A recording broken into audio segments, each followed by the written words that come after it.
Hello guys, welcome back again sa ating programang Reaction Mano at sa ating YouTube channel. Mega love shoutout po sa lahat natin ng mga viewers Luzon, Visayas at Mindanao all over the world. Welcome naman sa ating panibagong video, panibagong reaction mga ka-action, mga kakamping. Una sa lahat, pagpasensyahan nyo na po, medyo maingay po ang ating mga children of God, no? Ayan.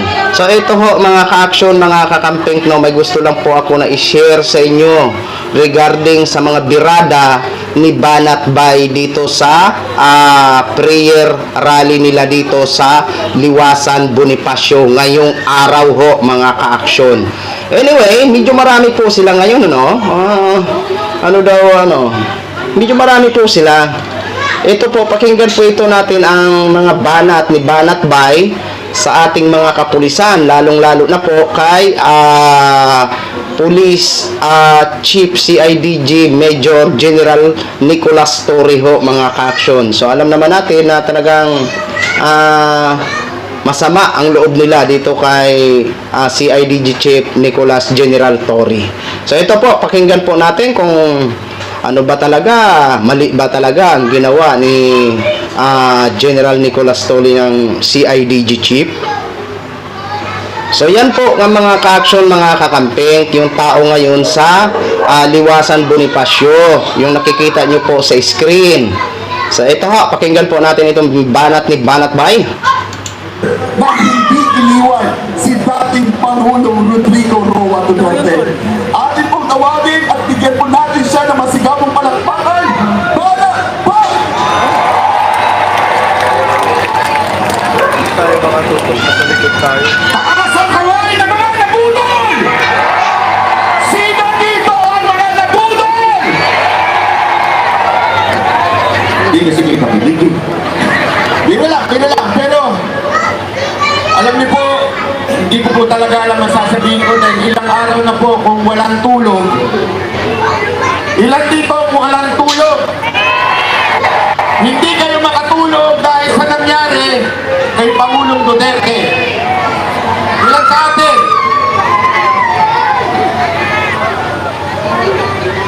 Alam nyo, mga kababayan, sinabihan po tayo dito na huwag po tayo magsasalita ng hindi maganda dahil baka may mga nakapaligid ng mga pulis na handang dakpin ang lalaban. Pero ito lang ang sasabihin ko sa inyo. Kayong mga pulis na naandyan, alam nyo sa puso nyo na mali ang ginawa ni Torre. Alam ninyo na abusado na ang gobyerno nito.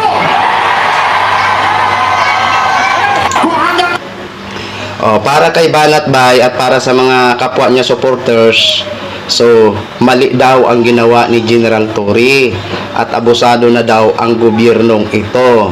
Alam nyo kasi mga kababayan namin, dapat po intindihin nyo, nasa pwesto o trabaho po yan ni General Torre, di ba? At talagang sinunod niya lang po kung ano ang sinumpaan niyang tungkulin. So, wag nyo dapat isisi kay General Torre dahil tinutupad niya lang po ang kanyang trabaho bilang isang pulis. Dapat maunawaan nyo din po yan, ating mga kababayan.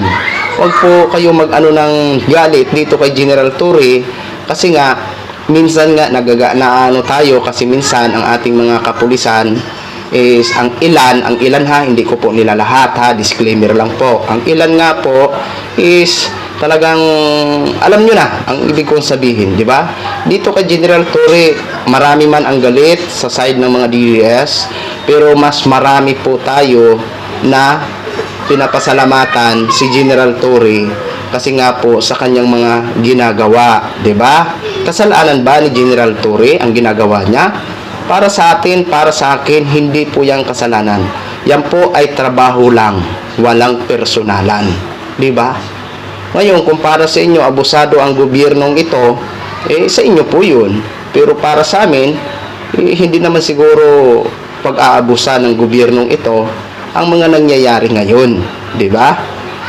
Wala ho tayong magagawa. Lalong-lalo na po, hindi ho masisisi natin ang mga complainant kung doon po nag-file ng reklamo sa ICC, sa International Court, di ba? International Criminal Court, hindi po natin sila masisisi. O, dapat yun, unawain nyo po yun. Hanggang ngayon, nagbubulag-bulagan pa kayo. Anong tawag sa inyo? Traitor sa bayan na ito. Yun yung masakit, no? Tinupad mo lang ang tungkulin mo bilang isang pulis. Tapos sasabihin kang traidor sa bayan. Di ba?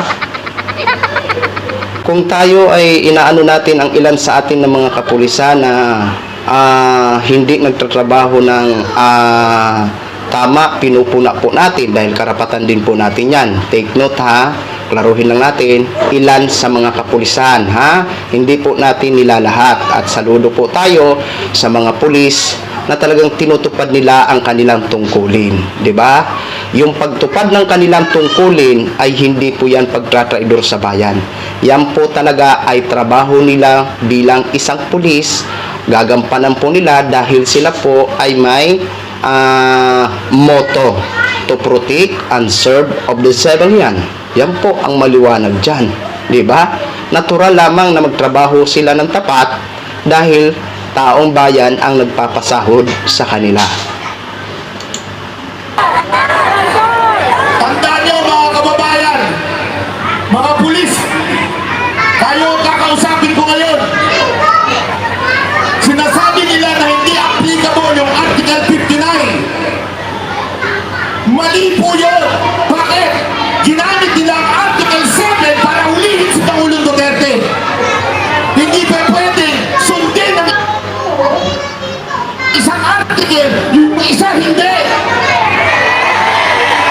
Kahit ang Biblia sinabi yan. Tandaan nyo sa James 2 verse 10, basahin nyo. Sundin mo ba ang lahat pero may mamis kang isa? Guilty ka sa lahat. Ang ginawa kay Pangulong Duterte ay labag sa ating batas. Kinidnap nyo ang aming Pangulo. Susubukan ko lang ha. Excuse me, Banat Bay, hindi po siya kinidnap ha? Kasi binasahan po siya ng Miranda rights. Di ba?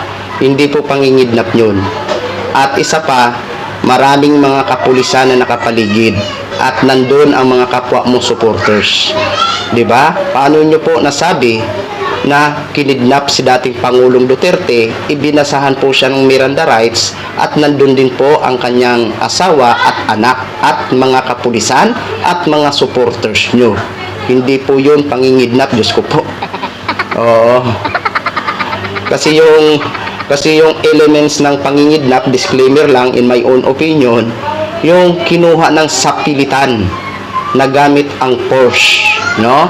At walang mga pulis na nakabantay at walang mga tao na nakakakita o may nakakita man pero konti lang. Pero dyan, hindi natin masasabi na kinidnap po si dating Pangulong Duterte kasi may mga pulis eh. Nandyan ang mga pulis.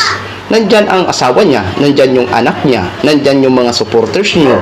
Paano niyo po masabi na kinidnap, lalong-lalo na binasahan po siya ng Miranda rights? O, tuloy. To the international media, this is not about Duterte and Marcos. This is not about America, US, Japan. No. This is about humanity. They kidnapped our president. What will you do? Uulitin ko po, hindi tayo nananawagan dito ng kaguluhan, rebellion. Dahil ako po ay against yan. Dahil I believe in Romans 13 verse 1, submit to the authority. Pero, kailangan natin ilabas ang sama ng ating loob dahil yan ay protektado ng ating konstitusyon. Ito ang ginagawa namin ngayon. Ang aming damdamin ay nilalabas dahil mali ang ginawa ng gobyerno ito sa isang Pilipino. Nakita niyo si tatay kagabi? Kung hindi ka natutulog doon hindi ka Pilipino. Ang dami kong napanood mga kababayan, hindi mo sila politikal, pero na nakita nila yun, natudurog sila. Bakit? Ang isang Pilipino nakaupo sa puti. Akala Sabi ni Banat Bay, bilang isang Pilipino, madudurog talaga ang puso mo. Oh, kasi alam naman po natin kagabi, sa pag-introduce o pagpakilala ni dating Pangulong Duterte, halos hindi nga ho siya makapagsalita. Di ba? Bilang isang Pilipino, may puso din tayo. Di ba? Nandun na yung nalulungkot. Pero wala po tayong magagawa. Di ba? Wala po tayong magagawa. Marami man siyang ginawa sa bayan para sa inyo. Kahit sabihin ko, yes, may ginawa din siya sa bayan, pero hindi naman naging perfecto. Basta nandun na tayo, may ginawa siya para sa bayan.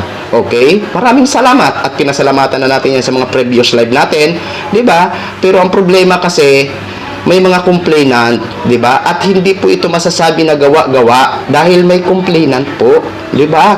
May nag-file ng aligasyon itong mga biktima na dapat gusto na nila makamit ang hustisya noon pa, 'di ba? Ang sabi na para sa atin, in my own opinion, disclaimer, ang gawa-gawa, yung walang mga sabing walang may nagko-complain, ito hindi po ito gawa-gawa dahil may mga complainant, 'di ba? O kitang-kita naman natin, nagpo-protesta din ang